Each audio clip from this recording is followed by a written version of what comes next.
But also nakikita rin natin na temporary ito guys, kasi mahal nyo pa rin yung isa't isa. Mahal nyo pa rin yung isa't isa mga kapiksi. And dadating din yung time na itong person mo parang maglalakas loob ito na ayusin siya mismo guys, no, yung person mo, especially kung siya yung may kasalanan, mga kapiksi. Yeah, ito. I hope that you can forgive me one day. So, itong person mo, mga kapiksi, magkakaroon ito ng lakas ng loob para ayusin yung relationship nyo. Pwedeng as of now, parang tumatakas siya no? As of now, parang hindi siya, tumatakas siya dun sa relationship, or pwedeng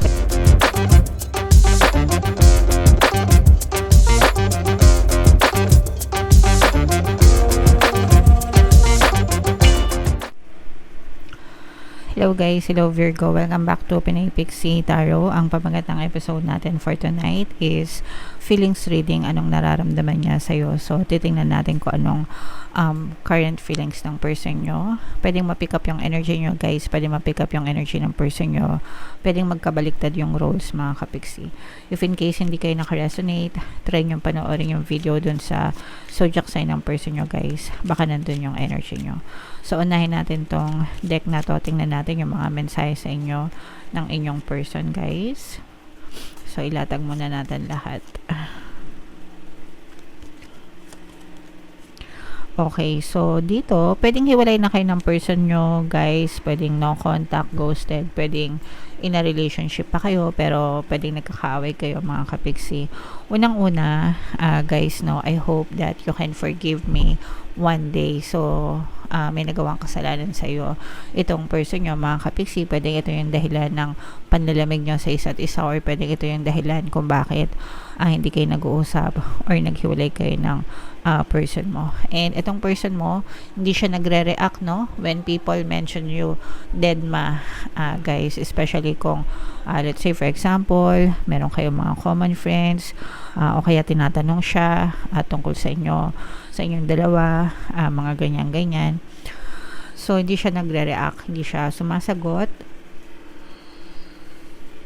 Kumbaga, hinahayaan niya na lang na mag-isip sila ng kung ano regarding sa sitwasyon yung dalawa, mga kapiksi. Pero, nag-aantay na ang sign itong person mo, guys, kung kailan mo siya mapapatawad, mga kapiksi. Pwedeng gustong kang kontakin ng person mo, pero hindi pa niya to ginagawa ngayon kasi nararamdaman niya pa yung galit mo, no? Especially kung galit kayo sa kanila, guys. Lahat ng emosyon nyo, guys, no? Lahat ng emosyon nyo, ng iniisip nyo, napipick up yan ng person nyo, guys, dahil sa thought transmission. So, kung galit kayo sa kanila, definitely napipick up nila yan. Ibig sabihin, alam nila na galit kayo, or nararamdaman nila yung galit nyo, and that could be the reason kung bakit nangingimi or hindi sila nagre-reach out sa'yo. Syempre, kung galit yung isang tao sa'yo, lalapit ka ba sa kanila? Syempre, hindi, diba? So, yun yung reason kung ba't hindi sila nagre-reach out sa inyo, mga kapiksi.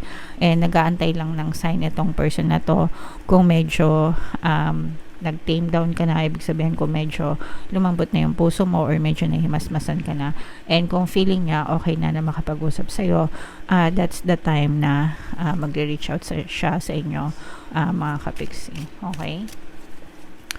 So, comment down below, guys, if feeling nyo naka-resonate kayo dyan. Dito naman, guys, tingnan naman natin yung mga emosyon sa loob ng relationship nyo. Pwedeng nararamdaman nyo, guys, pwedeng nararamdaman nila, pwedeng nararamdaman nyo parehas.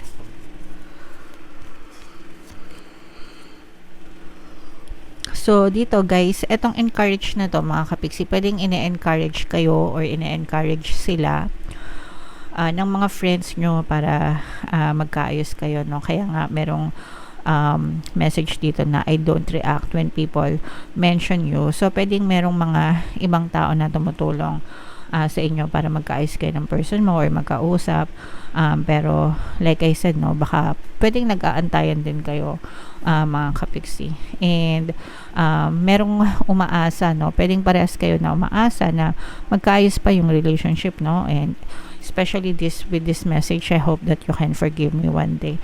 So if ever na napatawad mo na siya, mga kapiksi, or nandun yung pag-asa na sana mapatawad mo siya, especially kung siya talaga yung may kasalanan,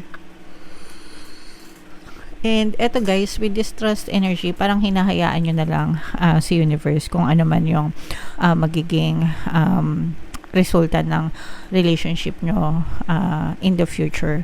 So kung magkakabalikan kayo, or kung magkakaayos kayo, or kung magiging kayo pa ulit in the future, or kung magiging maayos kayo ulit in the future guys, parang hinahayaan nyo na si universe na mag-decide for you. Basta kayo parang feeling ko fino-focus nyo yung energy nyo sa sarili nyo mga kapiksi. Alright?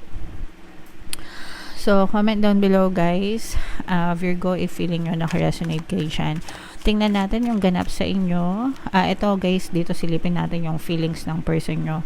Shuffle natin to mga kapiksi. Habang sinashuffle ko to, panoorin nyo muna yung video natin regarding sa ating paano mag-manifest ng abundance video course. Kapiksi, sawa ka na ba sa mga struggles at hirap sa buhay mo? Masipag ka ba at masikap sa buhay ngunit hindi ka pa rin umaasenso? Ilang beses ka na bang nag-attempt mag-negosyo at mag-invest pero palagi ka pa rin nalulugi? Sa pagkakataon na ito ay maaaring may subconscious beliefs ka na nagiging balakid sa iyong pag-unlad at pagyaman. Introducing, paano mag-manifest ng abundance video course. Dito ay matututunan mong ma-overcome ang mga balakid mo para tuluyan ka ng umunlad, umasenso, sumagana, maging matagumpay, successful at maswerte sa iyong kabuhayan, pera, trabaho, negosyo, salapi at kaperahan ng bonggang-bongga. Dali, mag-send na ng email sa pinoypixie@gmail.com at simulan na ang iyong pagyaman ngayon. Alright, so sa lahat ng gusto mag-avail ng course guys, naka-flash sa screen nyo. Una, meron tayong paano mag-manifest ng abundance video course. Pangalawa, meron din tayong paano mawala ang third party at magkaroon ng harmonious na relationship. And meron din tayong email coaching, manifest your desires using the law of attraction. So sa lahat ng interesado guys, mag-send lang kayo ng email sa pinoypixie@gmail.com. So, Virgo guys, kayo ay represent ng Queen of Pens. Ito yung ating feelings, energy. This is both negative and positive. Doon sa negative, mga kapiksi, nakita natin na marami kayong pag-aaway nitong person nyo. And dahil sa mga pag-aaway na to guys, meron na nanlalamig sa relationship, no? So, it's either ikaw yung nanlamig sa kanya or siya yung nanlalamig sa inyo. Pero you are both suffering. Pares kayo nagsasuffer mga kapiksi. Pares kayong nasasaktan dito sa relasyon na to guys. Dahil doon sa mga pag-aaway nyo. And kung hindi pa kayo naghihiwalay nitong person nyo guys, nandun na rin yung nag-iisip mga kapiksi na makipaghiwalay or umalis na or parang tumakas dito sa relationship na to kasi parang hindi nyo na kinakaya yung mga pag-aaway nyo ng person nyo. But also nakikita rin natin na temporary ito guys kasi mahal nyo pa rin yung isa't isa. Mahal nyo pa rin yung isa't isa mga kapiksi, and dadating din yung time na itong person mo parang maglalakas loob ito na ayusin siya mismo guys, no, yung person mo, especially kung siya yung may kasalanan mga kapiksi. Yeah, ito. I hope that you can forgive me one day. So, itong person mo, mga kapiksi, magkakaroon ito ng lakas ng loob para ayusin yung relationship nyo. Pwedeng as of now, parang tumatakas siya no? As of now, parang hindi siya, tumatakas siya dun sa relationship or pwedeng kayo yung tumatakas. Parang pinapakalma muna, ganyan, kasi masyadong mainit yung tension between the two of you. Pero, mangingibabaw pa rin yung pagmamahalan nyo sa isa't isa guys, especially yung person mo kasi mahal ka ng person mo pero marami kayong conflict, marami kayong pagtatalo and parehas kayo nagsasuffer, kaya parang ang naiisip nito ngayon is humiwalay muna or lumayo muna para kumalma, tumahimik. Ito nga I will wait for a sign from you. Parang gusto niya muna manahimik mga kapiksi, pero kapag kalmado na ulit yung energy nyo guys, kumbaga hindi na kayo masyadong nag-aaway, itong person na to, babalik ito sa'yo and aayusin niya yung relationship nyo mga kapiksi. You might be dealing with a person na medyo siya guys, parang opposite, immature na mature, no? Kapag immature siya, as in sobrang immature siya, pero kapag mature naman siya, sobrang mature naman niya mag-isip. So, rolled into one siya, guys. Pero ngayon, ang lumalabas kasi sa kanya is yung pagiging immature na natatabunan siya ng mga negative circumstances niyo mga kapiksi. Kaya ang gusto niya is lumayo muna. So, magpalamig ba? Ganyan. Ayan o, this is abundance of love and happiness. So, punong-puno siya ng Etong person mo guys, parang alam niya na papatawarin mo siya, babalikan mo siya, ganyan. Yeah, and likewise, ganun din naman siya sa'yo. Pero, pwedeng may mga issues kayo, no, sa relationship na pag pinilit nyo ngayon, parang hindi siya okay, mga kapigsi. Yes. But, like I said, no, dadating yung time na gusto ng person mo na maging maayos yung relationship nyo. Pwedeng karmic din kasi yung relationship nyo, guys. And usually, pag karmic connections, kailangan marami talagang pagsubok, no? And yung mga nangyayari sa inyo, parang paulit-ulit na parang it feels very familiar kasi nangyari na rin sila sa past life nyo. And hanggang hindi nyo natututunan yung lessons about dyan sa sitwasyon nyo, hindi matatapos yung karmic connection, mga kapigsi.